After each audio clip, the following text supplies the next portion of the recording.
Bonsoir et bienvenue sur la chaîne Darkaril pour une nouvelle vidéo, la première vidéo pour cette année 2016. Donc, j'en profite pour vous souhaiter à tous voilà, une bonne année ludique, de la santé, du bonheur pour tous.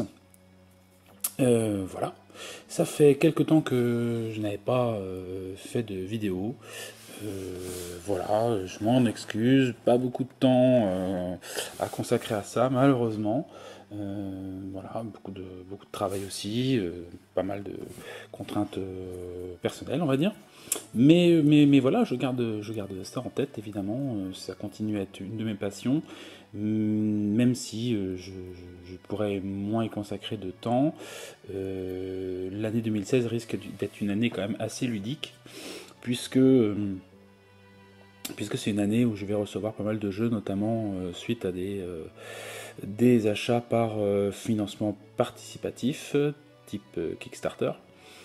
Et donc ça me permet d'enchaîner directement sur le sujet principal de cette vidéo, qui est donc une petite présentation du jeu 7ème continent. Voilà. Qui est donc un jeu. Je vais remettre un petit peu plus de lumière parce que ça ira peut-être mieux comme ça. Voilà. Donc un jeu édité par une structure qui s'appelle Serious Poulp. Et donc c'est un jeu français créé par Ludovic Roudy et Bruno Sauter, je crois. Voilà. Et donc ce jeu a été financé et bien financé. C'était une belle réussite en septembre 2015. Et donc on s'attend à une livraison dans l'année, j'imagine à l'automne, en tout cas ce serait bien. Ça devrait être possible parce que c'est un jeu qui est principalement un jeu de cartes. Et donc la production de cartes n'est pas aussi compliquée que par exemple la production de figurines. Donc on devrait avoir a priori le jeu dans les temps. Enfin bon, la grosse contrainte reste les illustrations. Il y a beaucoup d'illustrations et il y a surtout beaucoup de cartes. Puisque grâce au Kickstarter, il y a eu pas mal de bonus débloqués et c'est notamment, voilà, notamment des cartes, quoi. Principalement des cartes.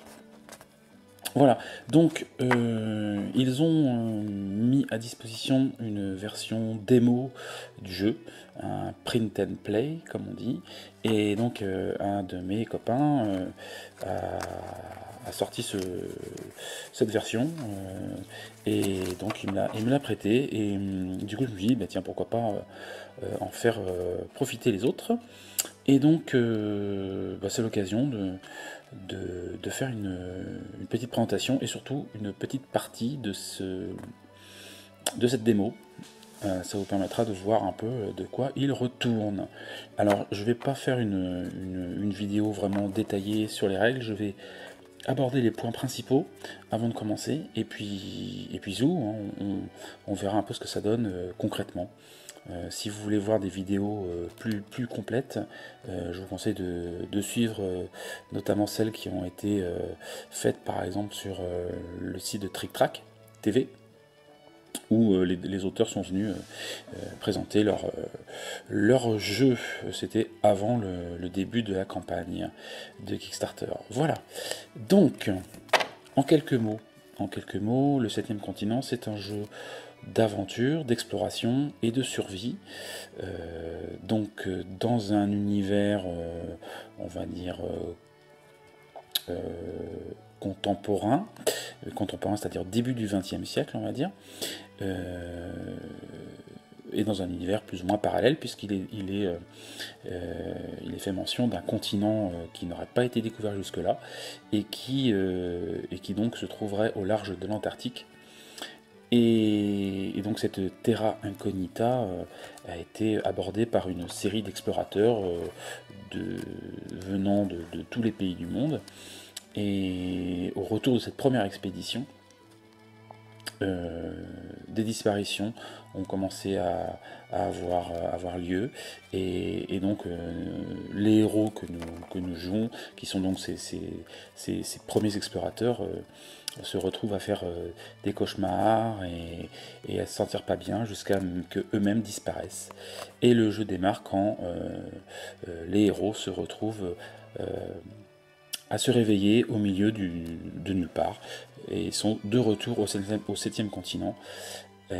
Et donc s'ils veulent survivre, il faut qu'ils se débarrassent de la malédiction qui est sur eux. Donc on est un peu dans une ambiance, vu que c'est début du siècle, début du 20e, et qu'il y a une part un peu fantastique, et autour du monde un peu de l'étrange et de l'horreur, on est quelque peu dans un monde lié au mythe de Cthulhu, mais sans que ça soit clairement exposé. Je crois que ça leur permet d'avoir une liberté de création aussi, mais il y aura des références à ce type d'univers. Voilà. Alors, le jeu, voilà un peu le cadre. Donc, quelles sont les mécaniques du jeu? On travaille principalement avec 2 decks dans le jeu. Un deck qui est qui représente le monde dans lequel on va évoluer, et un deck qui représente les points de vie, l'énergie et les ressources, les idées des investigateurs, des explorateurs. Alors, pour ce qui est du monde, en fait, on se rend compte que toutes les cartes sont numérotées, et il y en a certaines qui sont en double. Et voilà, bon là, je vais pour faire le détail. Là, évidemment, c'est qu'une démo, donc il n'y a pas beaucoup de cartes. Mais en tout cas, l'important, c'est que ce principe-là va se retrouver évidemment développé dans le jeu principal. Dans cette démo, on a déjà l'essentiel des moteurs et des principes du jeu. Donc, le monde est numéroté. C'est-à-dire que, en fait, un peu à la manière d'un livre dont on est le héros, quand on va aller dans tel ou tel endroit, le jeu va nous demander d'aller chercher et de dévoiler telle ou telle carte. Voilà. Et évidemment, tout ça c'est programmé pour proposer une aventure dans laquelle il va falloir trouver des solutions à des énigmes pour pouvoir ou certains puzzles, enfin bon, voilà, tout en essayant de survivre. Donc ça c'est la partie exploration. On va voir assez vite à quoi ça correspond. Et donc le deuxième deck, je disais, c'est la vie, l'énergie et les idées des investigateurs. Alors comment ce paquet se constitue? En fait, dedans, il y a donc, je dis, une base d'idées et de ressources. Alors je vais essayer d'en trouver quelques-unes. Un truc assez simple. Par exemple, une pelle. Voilà. Donc une de ces cartes, par exemple, ce serait une idée de pelle. Voilà, donc tiens, et si je faisais une pelle? Voilà, donc ça, cette carte-là, elle est là. Une fois qu'elle est tirée, on peut potentiellement la garder pour essayer après de la fabriquer. Je rentrerai dans les détails un peu plus tard. Voilà. Mais au fur et à mesure que ce paquet diminue, eh bien, on peut finir par tomber sur une autre carte qui se trouve à l'intérieur, qui est une carte de malédiction, puisque je rappelle que le thème de base, c'est que les héros sont maudits. Et cette carte de malédiction, à force de piocher dedans, elle peut devenir finalement mortelle et provoquer la fin du jeu. Voilà. Toc. Alors, les investigateurs proposés dans la démo, il y en a 3. Une femme, qui est une botaniste de mémoire. Alors lui, il fait quoi déjà? Bon, on va dire que c'est un peu la brute du groupe, pour faire vite, hein, pour résumer. Et lui, c'est le survivant. Voilà, celui qui est capable de s'en sortir en toutes circonstances. Voilà, on va dire ça. Dans ces cartes-là, dans les cartes de ressources, il y a aussi, alors là pour la démo, il n'y en a qu'une, une carte spécifique à chaque personnage. Donc, alors si elle est piochée par un autre, elle est a priori défaussée. Donc il faut savoir bien piocher au bon moment ou alors être aidé par ses copains. Je vais revenir là-dessus. Hop.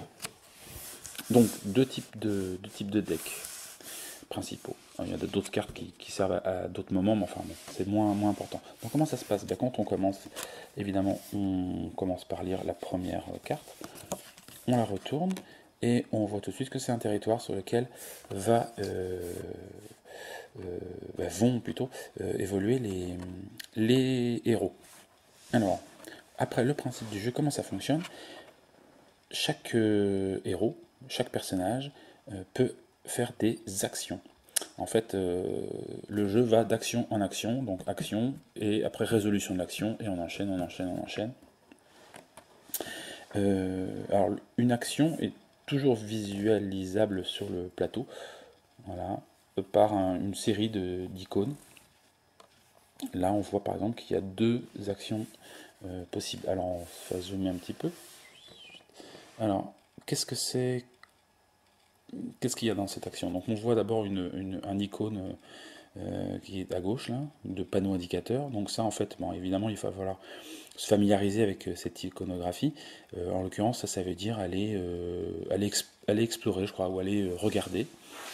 Et après, on a ce qu'il faut faire pour que cette action soit résolue. Alors, il y a toujours deux choses. D'abord, il y a le petit losange bleu et l'étoile jaune. Alors, les étoiles jaunes, c'est le nombre de succès, quelque part, qu'il faut obtenir pour que l'action soit une réussite. Alors, là, c'est une action simple. On imagine qu'en fait, c'est aller explorer, aller voir un peu du côté de la mer ce que ça donne.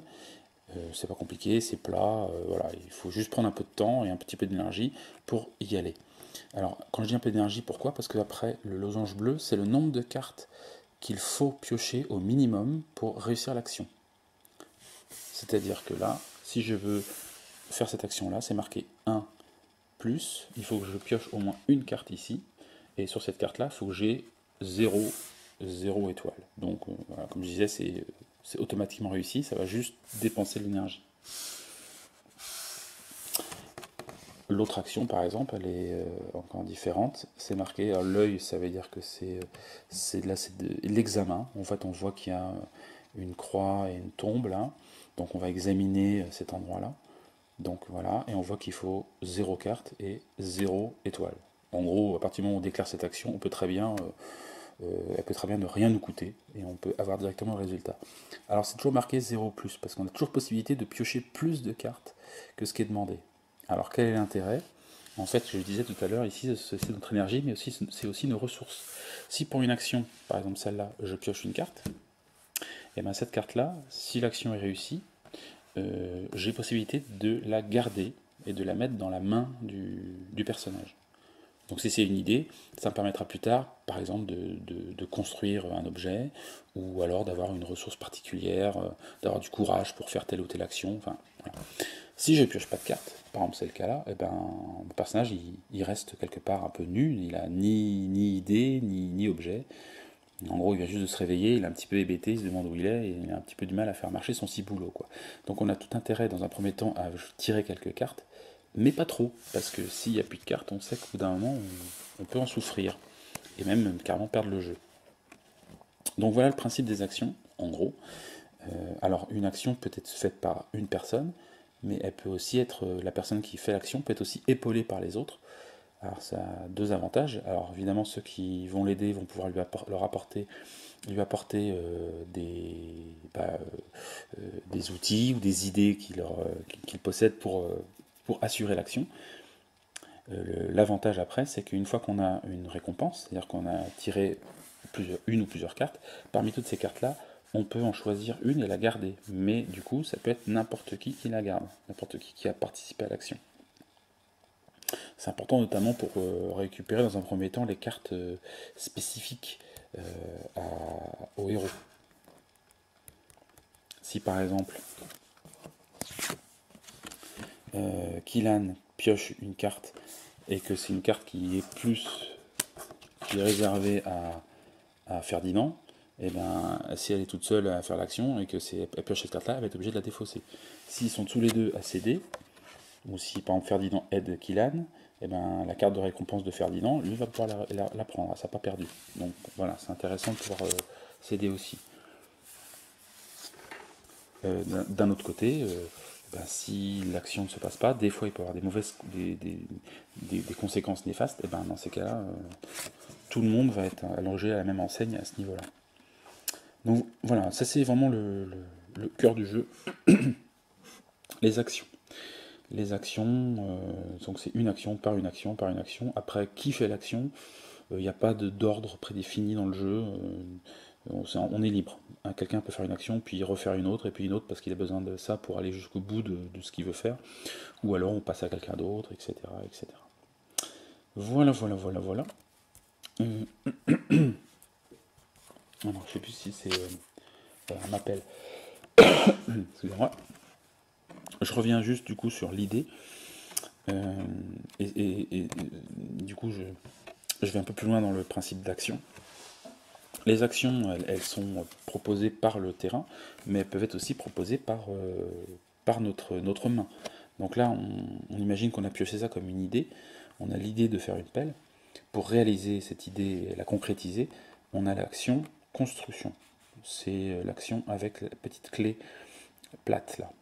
Donc, du coup, on peut voir un peu dans le détail comment fonctionne cette action-là. Donc, pour réussir à construire une pelle, il faut piocher 3 cartes ou plus. En revanche, c'est assez facile à faire, ça ne demande pas une grande technicité, donc ça nécessite 0 étoile. Par contre, ça va prendre du temps et de l'énergie. 3. Alors ici, on voit qu'on a 2 icônes qui sont en fait des icônes de ressources. Alors comment fonctionnent les ressources dans le jeu? Les ressources, on ne les collecte pas, on les récupère directement sur les lieux où on se trouve. Et si on a la chance, par exemple, d'être sur un lieu où il y a du bambou et de la pierre, on voit qu'on a -1 et -2 qui sont cumulatifs, ça ferait donc -3. 3, -3. Construire la pelle dans un endroit où il y a du bambou, beaucoup de bambou et beaucoup de pierre, ça coûte 0 carte. Donc on n'est même pas obligé de piocher de cartes pour faire la pelle. Donc on a tout intérêt à essayer de construire les outils dans les endroits où c'est plus facile. En revanche, on peut toujours construire l'outil même si on n'a pas la ressource à disposition. On trouvera toujours moyen d'aller dégoter un bout de bois ou un bout de caillou pour la faire. Mais ça va prendre plus de temps, plus d'énergie pour le trouver parce que c'est pas la ressource principale du lieu où on est. Alors les ressources, elles se trouvent en bas de la carte. Là, on voit c'est de la pierre. Donc, si je construis la pelle dans cet endroit-là, elle sera plus facile à construire. Elle me coûtera qu'une seule carte. Voilà, et après, une fois que l'objet a été créé, pour symboliser que l'objet existe, que ce n'est plus simplement une idée, on pose un dé dessus, qu'on met sur la face indiquée ici, et ça nous donne en fait le nombre d'utilisations qu'on a de cette pelle. On peut donc utiliser 4 fois la pelle avant qu'elle finisse par casser, parce que ça reste un outil précaire. Et en dessous, on a du coup dans quel type d'action on peut l'utiliser. Alors, on peut donc l'utiliser évidemment pour creuser, c'est une pelle, mais on peut l'utiliser aussi comme une arme, et on peut l'utiliser aussi pour ouvrir, pour s'en servir comme d'un levier par exemple. Et là, on a ce que nous donne en bonus, en termes de bonus de jeu, l'utilisation de la pelle. En gros, quand on utilise la pelle pour ouvrir, pour creuser, etc., l'action, du coup, va descendre de deux cartes, et nous donner, et où, c'est au choix, nous donner une étoile aussi. Voilà. Donc utiliser la pelle va permettre de plus facilement creuser, de dépenser moins d'énergie pour le faire, etc. Voilà. C'est un peu cette mécanique-là. Et je reviens pour ce système d'étoiles. Chaque carte a une partie à gauche qui montre le nombre d'étoiles voilà, qu'on a. Alors c'est un peu aléatoire, ça dépend. J'imagine que c'est équilibré, c'est calculé dans le jeu. Certaines cartes ont une étoile, certaines en ont deux, certaines en ont une demi, c'est-à-dire qu'on va avoir une étoile sur le bord là, une demi-étoile sur le bord, et on ne compte que les étoiles complètes. Donc si on a une demi là dans un petit coin, il faut qu'on trouve une carte avec un autre demi de l'autre côté pour compléter. Et voilà, après le nombre d'étoiles donne le succès. Voilà, donc ça c'est la partie sur les cartes qui permet de déterminer les succès, et après, dans toutes les cartes qu'on a piochées pour réaliser ces succès, on a la possibilité, je rappelle, de garder une des cartes qui est une des idées. Les autres, elles sont défaussées. Voilà. Bon, ben, je pense qu'on a fait, a priori, un tour succinct, mais suffisant pour attaquer un début de partie, pour voir si on arrive à s'en sortir de cette démonstration du jeu du 7e continent. Un jeu donc édité par Serious Poulp qui devrait sortir courant 2016. Voilà, donc je vous donne rendez-vous pour une prochaine vidéo où on va tenter de réussir ce jeu, cette démonstration, ce print and play. Voilà, donc je vous dis à bientôt, merci d'avoir suivi cette vidéo, et donc à bientôt pour la suite. Ciao.